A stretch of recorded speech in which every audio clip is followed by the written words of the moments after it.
వివాహ బంధంలో ఆడవాళ్ళు ఎదుర్కొనే సమస్యలు ముఖ్యంగా ఫస్ట్ పెళ్ళైన వెంటనే most women complaint that they are not being included. అంటే వాళ్ళు కొత్తగా వచ్చిన ఫ్యామిలీలోకి ఇంక్లూడెడ్ ఫీల్ అవ్వరు. వాళ్ళు అత్తమామల వల్ల కానీ లేకపోతే మిగిలిన కుటుంబ సభ్యుల వలన కానీ అంటే కొత్తగా వచ్చిన అమ్మాయి కూడా మా కుటుంబంలో ఒక పార్ట్ అన్నది నాకు తెలియట్లేదు, నేను అలా ఫీల్ అవ్వట్లేదు అని చాలా మంది చెప్తారు.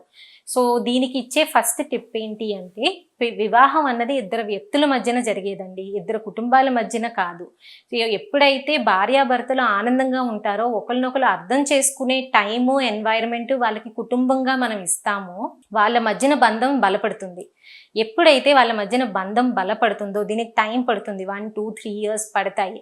సో ఎప్పుడైతే వాళ్ళ మధ్య బంధం బలపడుతుందో ఆటోమేటిక్గా కుటుంబ సభ్యుల్ని ఇరుపట్ల ఉన్న కుటుంబ సభ్యుల్ని కూడా హ్యాపీగా ఇన్వైట్ చేస్తారు, వాళ్ళ లైఫ్లోకి యాక్సెప్ట్ చేస్తారు. ఫస్ట్ ఎదుర్కొన్నది ఏంటి అంటే ఎక్స్క్లూడెడ్ ఫీల్ అవుతారు. కాబట్టి కొత్తగా వచ్చిన అమ్మాయిని ఇంక్లూడెడ్ ఎలా ఫీల్ చేయించాలి, వాళ్ళకి వాళ్ళ థాట్స్ కానీ వాళ్ళ ఇమోషన్స్ కానీ ఎక్స్ప్రెస్ చేసే ఫ్రీడమ్ ఇస్తున్నావా లేదా, ఎంతవరకు తనకి కావలసిన ఫ్రీడమ్ ఆఫ్ స్పీచ్, ఒక్కొక్కసారి తను చెప్పాలనుకున్నవి క్లియర్గా చెప్పనిస్తున్నావా లేదా, అలాగే తనకి ఏమైనా కంప్లైంట్స్ ఉన్నా, తను ఏమైనా ఇమోషనల్ ఫీల్ అయినా పర్సనల్గా ఫీల్ అయిపోకుండా, అంటే మమ్మల్ని అంటుంది, నన్ను అంటుంది, నా కుటుంబాన్ని అంటుంది అని కాకుండా ఎంతవరకు అది వింటున్నాము అన్నది ఫస్ట్ చాలా ఇంపార్టెంట్ అండి. బికాస్ చాలా మంది ఆడవాళ్ళకి వినేస్తే చాలు, దానికి ఏం చెప్పాల్సిన అవసరం ఉండదు. బట్ వినడం అన్నది వాళ్ళకి కావాలి.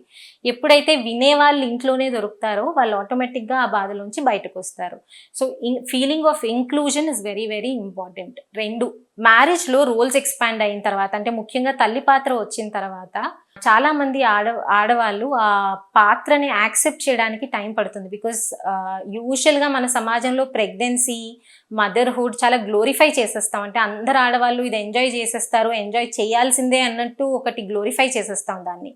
కానీ అది యాక్చువల్లీ చాలా స్ట్రెస్ఫుల్. ఎందుకు అంటే ఒక కంప్లీట్ ఇన్ఫెంట్ తాలూకా బాధ్యతలు తీసుకోవడము, నేను చూసుకోగలనా లేదా, నా వలన అవుతుందా లేదా అని చాలా డౌట్స్ కూడా ఉంటాయి.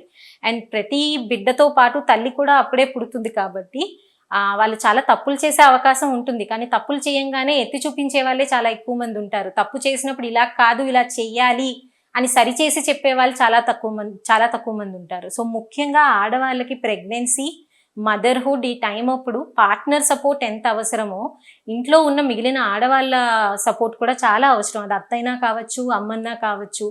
బట్ ఎప్పుడైతే ఆ సపోర్ట్ కంప్లీట్గా ఇస్తారో, అంటే తనలో తప్పులు ఎంచడానికి రెడీగా ఉన్నట్టు కాకుండా, నీకు కూడా ఇప్పుడు ఇది కొత్త కదా, నువ్వు కూడా నేర్చుకుంటున్నావు కదా, పొరపాట్లు అవుతాయి, పర్వాలేదు అన్న భరోసా ఇస్తూ ఈ కొత్త రోల్ అడాప్ట్ అవ్వడానికి తల్లి కానీ అత్తగా కానీ ఎప్పుడైతే హెల్ప్ చేస్తారో women will feel better. So వాళ్ళు ఎదుర్కొనే సమస్య ఈ మదర్ రోల్లోని ప్రెగ్నెన్సీ టైం అప్పుడు కూడా ఉంటుందండి. సో ముఖ్యంగా పెళ్ళైనప్పుడు ఇంక్లూడెడ్ ఫీల్ అవ్వాలి. 2, మదర్హుడ్, ప్రెగ్నెన్సీ టైం అప్పుడు ఖచ్చితంగా ఎంజాయ్ చేసేయాలి, అన్ని వేళలా పర్ఫెక్ట్గా ఉండాలి అని కాకుండా తప్పులు జరుగుతాయి, నువ్వు నేర్చుకోవాలి. తప్పులు పిల్లలు ఎంత చేస్తారో తల్లిదండ్రులు కూడా చేస్తారు. సో మరేం పర్వాలేదు అని భరోసా ఇస్తూ, వాళ్ళకి ధైర్యం ఇస్తూ ఎలా ఉండాలి అన్నది చెప్పగలిగితే వాళ్ళు అక్కడ కూడా హ్యాపీ ఫీల్ అవుతారు.